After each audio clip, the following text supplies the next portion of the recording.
Salut à tous, c'est là, j'espère que tu vas bien. Ça fait longtemps qu'on s'est pas vu, hein.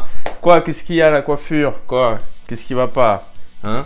La moustache, c'est nouveau, ça, c'est nouveau. Bon, je remets ma casquette quand même parce que bon, ça c'est quand même un petit peu chaud. On est devenu youtubeur maintenant. On a dépassé les 1K. C'est fou, c'est fou, c'est fou. Voilà, bientôt les 2K en une semaine. Vous avez presque doublé le chiffre. Donc un grand merci à vous. Hein, voilà, maintenant on a de la lumière, on a un joli trépied, j'ai un micro, là on a tout ce qu'il faut pour faire de bonnes vidéos. Aujourd'hui on se retrouve pour parler d'une paire, mais une paire les gars, voilà, exceptionnelle. Mais tout d'abord on va faire un petit peu d'histoire. Alors si vous ne connaissez pas Nike, je t'invite à aller sur des tutos make-up, hein, parce que tu n'as rien à faire sur cette chaîne, merci. On va parler d'une paire qui est sortie il y a bientôt 11 ans maintenant. On va parler d'une petite Air Force One. Alors sur la boîte, vous avez écrit Livestrong. Alors si vous connaissez pas Livestrong, tout simplement, c'est une association de monsieur Lance Armstrong. Lance Armstrong, c'est qui? C'est un cycliste et en 2009, il a décidé de repartir sur le Tour de France. En 2009, du coup, Nike et lui ont collaboré, on va dire, en rapport avec son association, évidemment. Il y a plusieurs paires que Nike a décidé de designer, notamment on a une Air Max 90, une Air Max One, une 95 il me semble, on a une Air Force One Mr. Cartoon. Celle-là est juste exceptionnelle, il me la faut absolument. Voilà, moi j'ai réussi à en choper une totalement au hasard sur un petit site de revente très peu connu qui s'appelle Vinted. Tout simplement, je la voyais comme ça se balader tranquillement depuis une heure ou deux. Je me suis dit tiens, je la connais pas cette paire, et je suis en train de regarder les tarots, on va dire, au recel. Alors je ne recèle pas, hein, je suis collectionneur, mais ça m'intéresse de savoir le prix qu'elle vaut aujourd'hui, évidemment. Je vais sur StockX, je me balade et là je vois 1800 € DS. Ok, alors là, le melon est parti, hein, le melon est parti. Donc là, je fais entrer, acheter directement, j'ai même pas négocié le prix parce que pour une paire comme ça, dans un état comme ça, on ne négocie pas le prix. La boîte est un petit peu cassée, mais franchement, dans un état plutôt sympathique. Elle a 11 ans, donc on ne peut rien lui reprocher. Avec Livestrong sur le côté.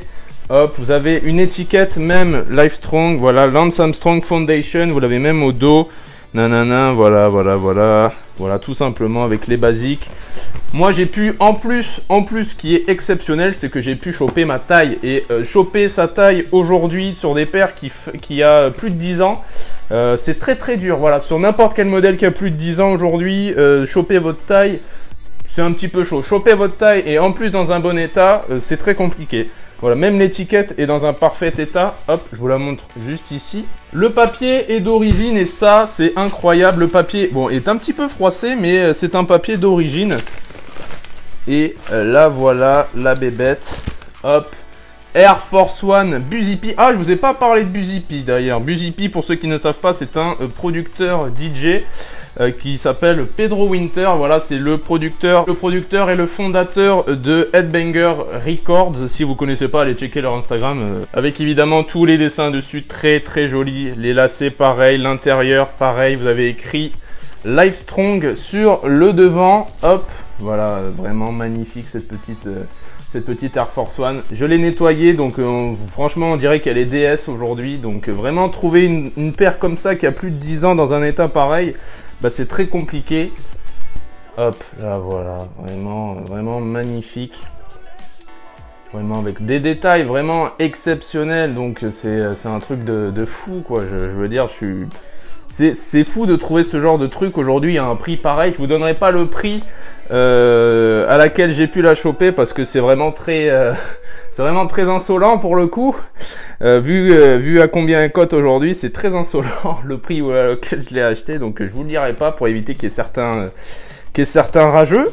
Mais là voilà, vraiment, j'ai rien à dire. Même sur les, j'ai pas regardé ça. Même les aglets, vous avez des étoiles dessus. Hop, très joli, très sympatoche. Donc voilà, pour en revenir à Busy P. Alors cette paire, elle est sortie comme je disais, en juillet 2009. Alors j'ai trouvé très peu d'articles parlant d'elle en français. Sortie chez Colette et certains revendeurs comme Cool Cat Store. C'était un pop-up store pour l'occasion. Alors un pop-up store, si vous savez pas ce que c'est tout simplement un petit magasin qu'on met en place le temps d'une journée ou d'un week-end pour une collaboration, pour une collection. Donc elle était sortie chez Colette également. Colette était un des piliers en Europe des magasins. Voilà, il y a eu des collections de Fada, il y a eu des collaborations de malades.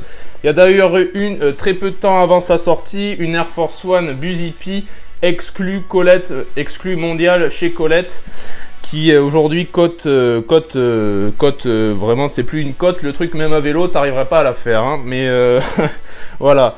Moi j'ai pu choper celle-là dans ma taille, elle est neuve. Voilà, le mec, ça se voit, elle a dû être portée une fois, pas plus. Moi je l'ai nettoyée de fond en comble et on arrive à ce résultat. Je suis très content en tant que collectionneur d'avoir mis la main dessus.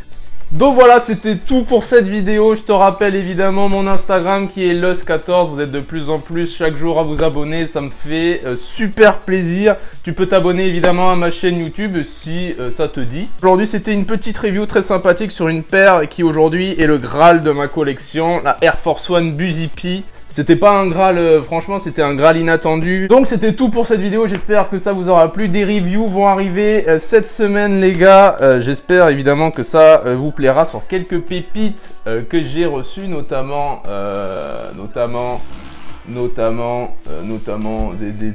ça, hein, voilà. Et aussi, on va parler de ASICS cette semaine, mais ça, ce sera pour les prochaines vidéos. C'était Luz, je vous dis à la prochaine, ciao!